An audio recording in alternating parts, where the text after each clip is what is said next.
પાટણ જિલ્લા પત્રકાર પરિષદ દ્વારા વઢિયાર પંથકના ભામાશાહ મિતેશભાઈ ઠક્કર જલિયાણ ગ્રુપ પરિવારનું જલારામ બાપાની સ્મૃતિ ભેટ આપીને સન્માન કરાયું।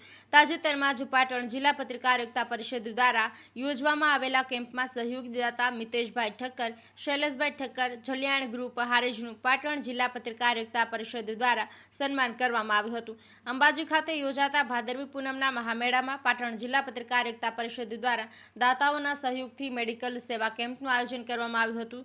જે કેમ્પમાં વઢિયાર પંથકમાં ભામાશાહ મિતેશભાઈ ઠક્કરે ઉધાર હાથે સહયોગી ફાળો આપતા તેનું પાટણ જિલ્લા પત્રકાર એકતા પરિષદ દ્વારા જલારામ બાપાની સ્મૃતિ ભેટ માતાજીનું ખેસ શાલ પહેરાવી સન્માન કરવામાં આવ્યું હતું। આ પ્રસંગે પાટણ જિલ્લા પત્રકાર પરિષદના હોદ્દેદારો જલિયાણ ગ્રુપ મિતેશભાઈ ઠક્કર, શૈલેષભાઈ ઠક્કર, નિલેશભાઈ ઠક્કર, વર્ધીલાલ ઠક્કર જલિયાણ ગ્રુપના સભ્યો હાજર રહ્યા હતા। રાજુભાઈ ડી પટેલ, પાટણ।